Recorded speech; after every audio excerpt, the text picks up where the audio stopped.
어제 제가 화요 중보 기도 예배를 드리는데 제가 또 은혜를 받았습니다. 너무 큰 은혜를 받았어요. 하덕자 권사님이 찬양 인도하는 것도 참 은혜인데 권사님이 도중에 그 간증을 하시더라고요. 과거에 이제 하덕자 권사님이 지역장님을 하셨을 때 그때 기록했던 그 내용을 찬양 시간에 말씀해 주셨어요. 지역장님을 하실 때 장결자, 장기 결석자들을 기도했는데 기도하니까 그분들이 다 나왔다는 그런 간증을 하시더라고요. 그리고 이옥자 권사님, 김옥순 권사님, 신종옥 권사님도 지역장님이었는데 똑같이 장결자를 놓고 기도했을 때 그 기도하신 분들이 다 교회에 나왔다. 그것을 기록했는데 그것을 우리 권사님의 그 찬양 시간에 말씀해 주시는 겁니다. 그 이야기를 듣는데 참 제가 너무 은혜가 됐어요. 그리고 우리 하나님은 기도하는 자의 기도를 꼭 들어주신다는 그 진리를 다시 한번 깨닫게 됐습니다. 그리고 또 한 가지 또 말씀을 하시는데 조재성 장로님의 아들이 임신이 안 됐답니다. 아니 아들이 임신하면 큰일 나죠. 아들이 아니고 며느리. 강신대 장로님 죄송합니다. 잘못된 정보가 이래서 잘못된 장로. 강신대 장로님의 아들이 임신한 게 아니고 며느리가 임신이 안 됐는데 임신을 해서 그것을 위해 기도를 했는데 지난주에 그 아이가 우리 교회 왔었잖아요. 저는 그 아이 처음 봤습니다. 제가 우리 안상기 장로님한테 뭐 여쭤봤어요. 저 아이는 누구 아이냐. 그 아이가 우리 성도님들이 기도해서 태어난 아이였습니다. 근데 그런 간증들을 저한테 이제 말씀해 주시고 또 우리 그날 있었던 성도님들한테 말씀해 주시는데 제가 예배 드리기 전에 우리 하덕자 권사님 때문에 참 큰 은혜를 받았습니다. 이 예배의 감동과 은혜는 나오시는 분들만 체험할 수 있는 거예요. 예배 시간마다 참 우리 뚝섬교회 예배 시간마다 하나님이 주신 은혜와 또 성령의 은혜가 분명히 있는 줄로 믿습니다. 하나님의 기적은 이런 생각해 봤어요. 하나님의 기적은 물 위를 걷는 것만 하나님의 기적은 아니죠. 죽은 나사로가 그 시체에 있었던 그 시체가 나오는 것만 기적은 아니죠. 우리가 알진 모르지만 또 느끼지는 못하지만 우리 안에는 하나님의 기적이 매일같이 일어나고 있습니다. 단지 우리가 느끼지를 못하고 깨닫지 못할 뿐이죠. 우리가 기억하지 못할 뿐이죠. 분명 하나님은 우리 삶 가운데 오늘도 우리에게 기적을 베풀어 주시는 하나님이심을 믿습니다. 지금 찾아보면 내 삶 속에 하나님의 은혜와 기적은 반드시 있습니다. 오늘 이 시간에 그 하나님의 은혜와 기적을 발견하시고 하나님 앞에 감사로 예배드리시는 우리 성도님 되시길 주님의 이름으로 축복합니다. 저도 우리 하덕자 권사님에게 도전을 받아서 한 가지 저도 간증을 하려고 그래요. 요 근래에 있었던 간증입니다. 제가 계속 군교회만 얘기해가지고 군교회 간증만 드렸는데 요 근래에 따끈따끈한 간증을 하겠습니다. 제가 한 20년 전에 전도사 시절에 교회 일을 하다가 또 그때는 제가 기타 반주를 하면서 찬양 인도를 했어요. 모든 예배 시간에. 그러다 보니까 손목에 좀 무리가 갔든지 어느 날 갑자기 이 오른손이 계속 시큰거리는 겁니다. 뭘 잡을 때도 시큰거려서 아마 그런 증상이 있으신 분은 아실 거예요. 너무 괴롭고 고통스럽습니다. 그래서 오른손으로 이렇게 짚고 일어나야 되는데 짚고 일어날 수가 없었어요. 너무 시큰거리고 아파서. 그래서 이제 한의원에 갔습니다. 침을 맞고 도수 치료를 받고 또 그 충격파를 치료를 받았어요. 좀 낫더라고요. 그리고 또 그게 안 되면 이제 스테로이드 주사를 맞았습니다. 근데 그 스테로이드 주사는 한 달 정도 지나면 또 그대로 더 악화되더라고요, 증상이. 그래서 계속 이제 그 침을 받으려고 한방병원에 갔더니 그 한의사가 계속 놓는 곳에만 침을 놓는 거예요. 가만히 보니까 굳이 제가 한방병원에 올 리가 없더라고요. 그래서 제가 침을 샀습니다. 제가 놨어요. 그게 그거잖아요. 한의사가 침을 놓든 제가 침을 놓든 제가 그 혈자리를 놓고 침을 놨는데 효과가 있더라고요. 그래서 너무 신기해서 그때부터 제가 그 침에 대해서 한방에 대해서 좀 공부를 했어요. 그래서 제가 결혼을 하니까 아내가 허리가 안 좋더라고요. 그래서 제가 아내의 허리에다 침을 좀 놔줬습니다. 그래서 아내가 저한테 하나 별명을 줘줬어요. 송파의 허준이다. 지금 하면 큰일 나죠. 이거 의료법으로 큰일 나는데 내가 내 몸에 나는 침을 놓을 수 있다고 하더라고요. 예. 근데 가족에도 침을 놓으면 안 됩니다. 예. 근데 이제 제가 살았던 동네가 병원이 좀 멀었어요. 그래서 아내가 병원 가려면 좀 힘드니까 그냥 집에서 제가 침을 놔뒀던 그런 기억이 있습니다.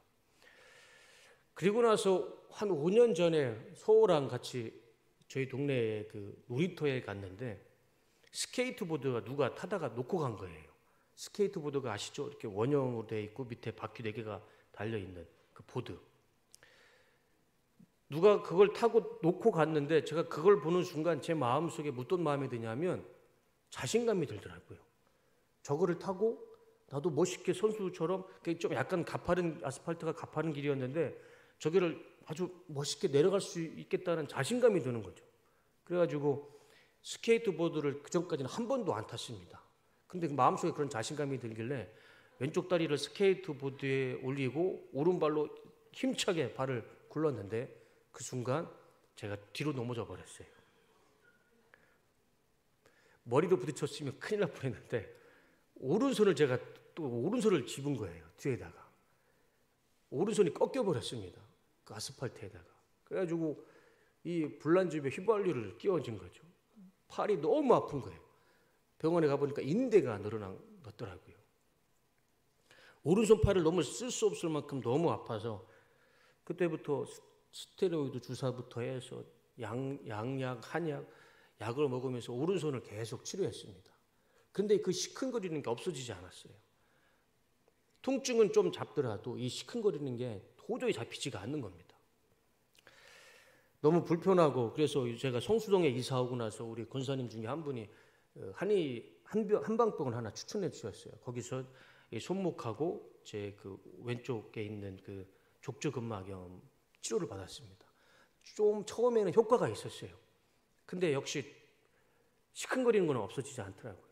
너무 불편하고 너무 괴로워서 하나님 앞에 기도했습니다. 그런데 하나님께서 어떤 기억을 떠오르게 해주시냐면 제가 중학교 한 3학년 때였을 거예요. 연합 수련회를 갔는데 그 수련회의 강사님이 그런 말씀하셨어요.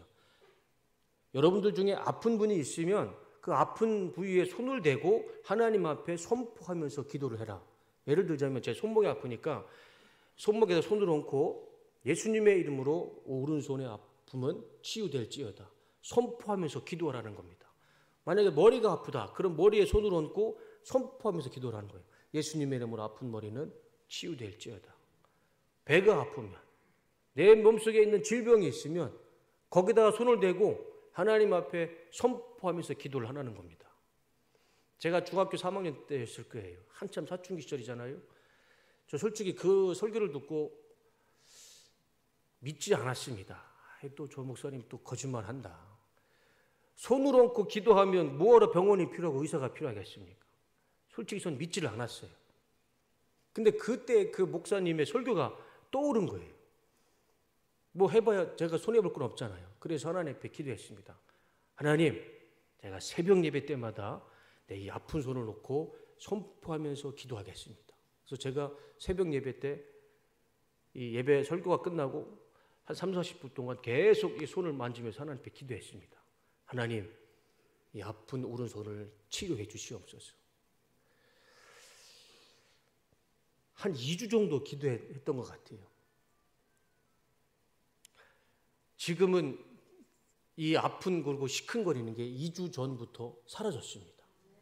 이 시큰거리는 게 없어지고요. 통증은 그대로 있어요. 그렇지만 이 시큰거리는 게 정말 사라져버렸습니다. 제가 예전에는 이렇게도 못했어요. 너무 아파서. 근데 제가 이렇게 지금 할 수 있고요. 예전에 이 팔굽혀펴기는 아예 상상도 못했습니다. 제가 지금 여기서 10개 하라면 제가 하겠습니다. 팔목이 꺾여요. 시큰거리지가 않아요. 정말 제가 저를 안 믿는 눈빛이 있는데 제 목양실에 제 책상에 가면 침통이 아직도 있어요. 제가 맨날 이 타자를 치다 보면 손목이 시큰거려서 침을 꽂고 타자를 쳤어요. 근데 지금 그거 안 합니다. 하나님께서 이 시큰거리는 이 염증을 하나님께서 다 치료해 주신 것 같아요. 제가 하루하루 정말 제 손목을 보면서 하나님의 살아계심을 경험합니다. 우리 성도님들도요, 아픈 곳이 계시면 손을 얹고 예수님의 이름의 권세를 믿으시고 선포하면서 기도하시기 바랍니다. 이왕이면 새벽 예배에 나오셔서. 아멘 안 하시네요. 새벽 예배가 힘드시면 저녁에 나오셔서 하나님 앞에 이 손목이든 마음이든 어디든 아픈 곳이 있으면 예수님 이름의 권세를 믿고 선포하시며 기도하시기 바랍니다. 우리 하나님께서 꼭 치료해 주실 줄로 믿습니다. 우리 하나님은 살아계신 하나님이십니다. 우리는요, 살아계신 그 하나님을 믿는 성도들입니다. 그러면 그 하나님의 능력과 권세를 믿고 기도하는 자에게 하나님의 살아계심을 보여주시겠죠. 그게 믿음 아니겠습니까? 그게 믿음의 힘이잖아요. 우리 성도님들도 아픈 곳에 꼭 손을 얹으시고 믿음으로 선포하면서 기도하실 때 하나님께서 우리 가운데 기적을 보여주실 줄로 믿습니다.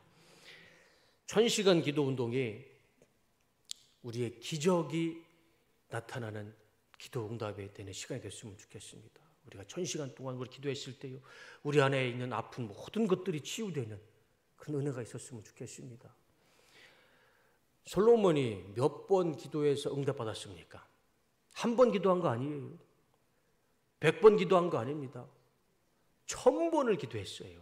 1000번을. 1000번을 계속 하나님 앞에 기도했어요. 그냥 기도한 게 아니고요, 제사, 예물을 드리면서. 그게 얼마나 어려운 일이겠습니까? 1000번을 기도했을 때 하나님은 솔로몬의 그 간절한 소망도 들어주셨고, 솔로몬이 기도하지 않았던 삶의 모든 축복도 부족함 없이 채워주셨어요. 우리도 그런 기적을 체험하길 원합니다. 숫자가 중요한 게 아니죠. 그렇지만 그런 마음을 가지고 기도했을 때, 우리가 1000시간 동안 기도했을 때, 그리고 아픈 곳에 손을 얹고 믿음으로 선포하며 기도했을 때 하나님께서 반드시 우리 가운데 기적과 은혜를 베풀어 주실 줄로 믿습니다. 오늘 본문의 말씀을 보면 요한계시록 2장 1절과 10절의 말씀은 초대교회 7개 교회 중에 에베소 교회에 대한 말씀입니다. 이 에베소 교회는 하나님 앞에, 예수님 앞에 칭찬받았던 교회예요. 왜 칭찬을 받았냐면 성도들이 교회 일에 게으르지 않았어요. 게으르지 않았다라고 분명히 말씀해 주고 있어요. 그리고 하나님의 이름을 위해 고난과 고통을 참고 견디며 인내했어요. 이 두 가지, 하나님의 일에 게으르지 않았고 하나님의 이름으로 인해서 이 에베소 교회 성도들이 고난받고 고통받아도 그것을 참고 견디며 하나님의 일을 꿋꿋하게 했습니다. 그랬더니 하나님께서, 예수님께서 그것을 칭찬하셨죠. 그게 에베소 교회입니다. 그런데 한 가지, 하나님이 에베소 교회 성도들에게 한 가지 크게 혼내킨 것이 있어요. 그게 바로 4절입니다. 다 같이 한번 읽어보겠습니다. 시작.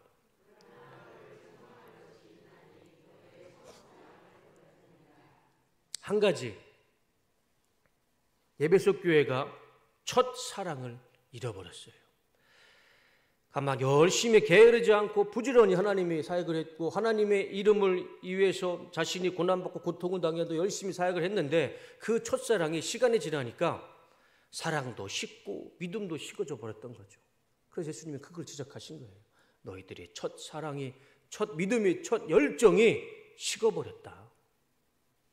그래서 예수님이 뭐라고 하시냐면 너희들이 그것을 회개하지 않으면, 첫사랑이 이 식어진 것이 회개하지 않으면 내가 너희 가운데 있는 촛대를 옮겨버리겠다. 하나님의 영광을 옮겨버리겠다.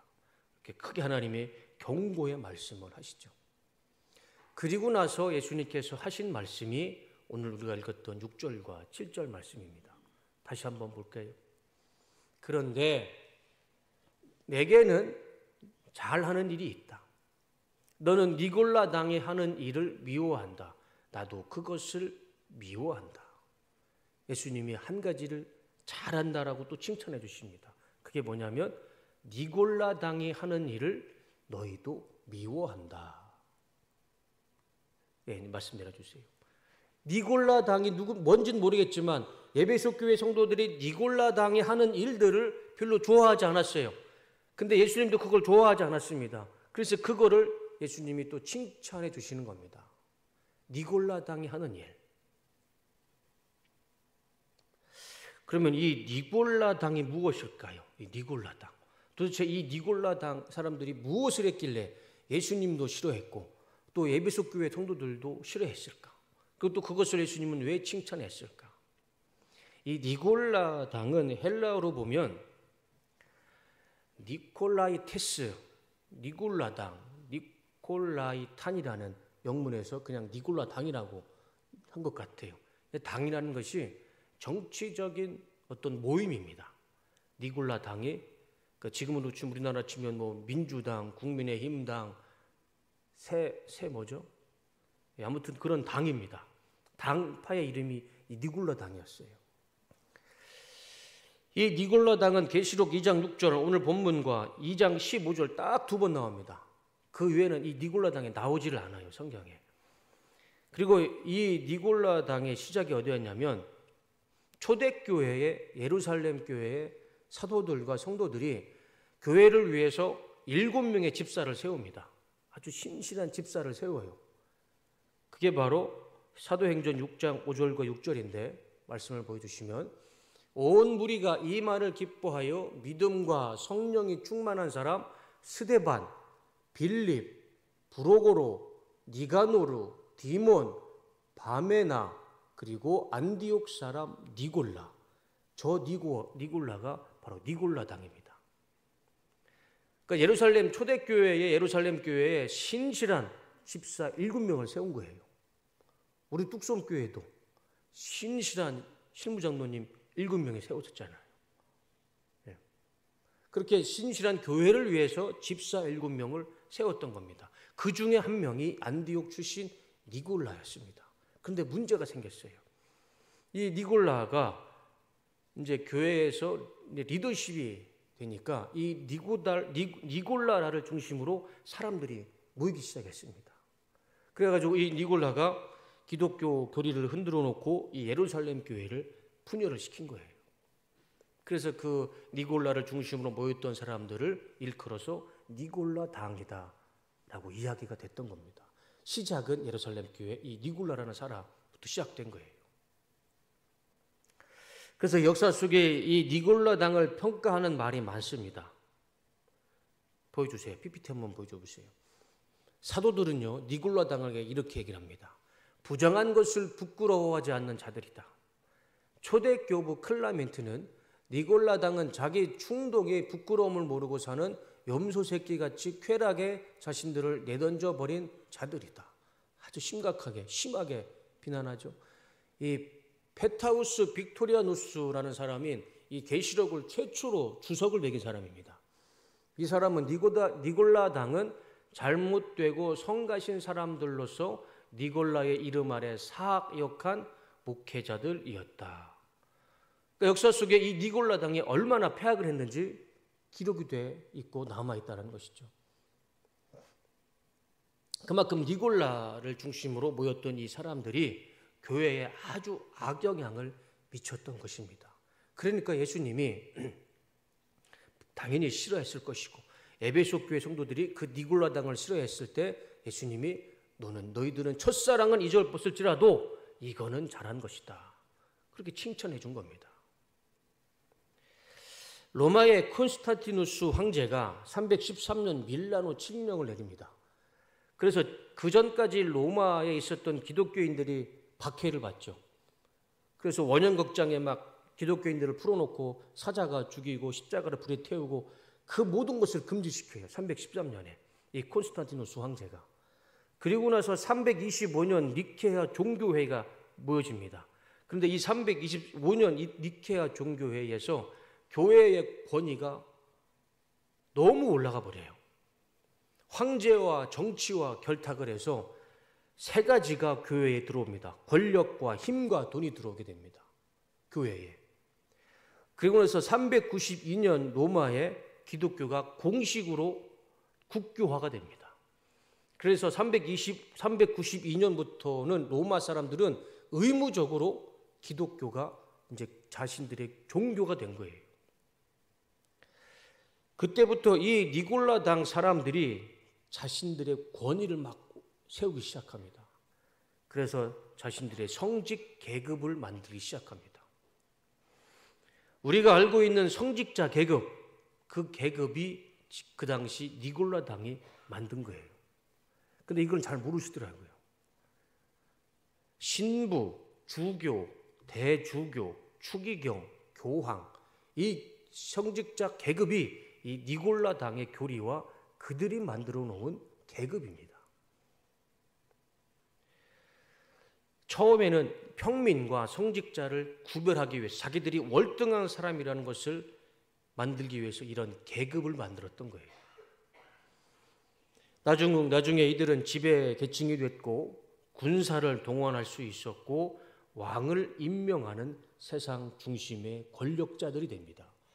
그래서 그들이 15세기까지 종교개혁까지 중세 시기라고 그러죠. 왜 중세 시대가 암흑기가 됐습니까?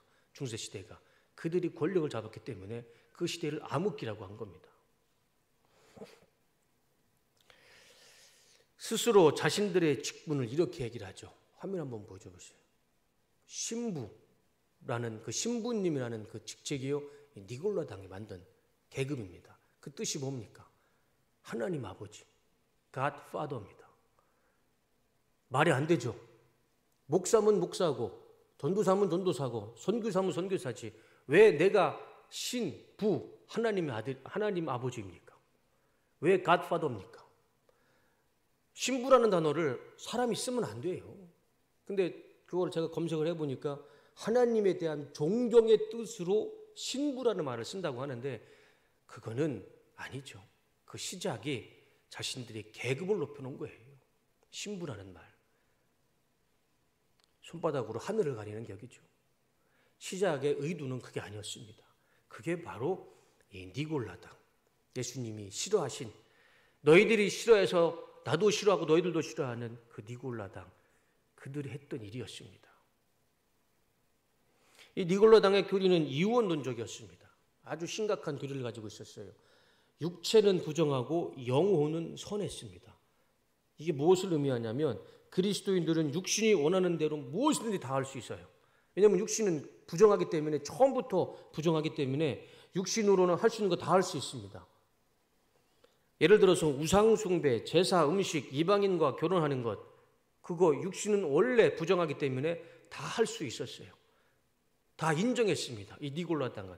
근데 영혼은 선하기 때문에 내가 예수님만 믿으면 내 영혼은 육체와 상관없이 구원받을 수 있다.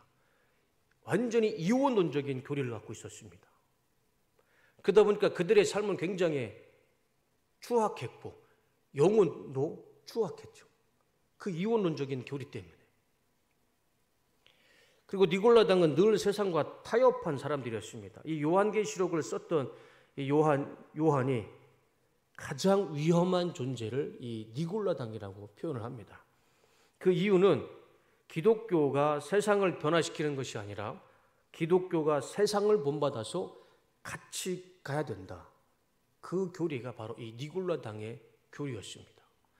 그 하나부터 열까지 다 하나님의 교리에 다 반대했던 사람들이 니골라당이었고 그 교리였던 겁니다. 이들은 결국 오래가지 못했죠. 결국 역사 속에서 이 니골라당은 사라졌습니다. 그렇지만 그들이 만들어 놓은 역사의 흔적은 있습니다. 그 중에 하나가 God Father, 이 신부라는 단어입니다. 이 내용은 제가 이야기한 것이 아니라 호주에 아주 유명한 신학자가 있습니다.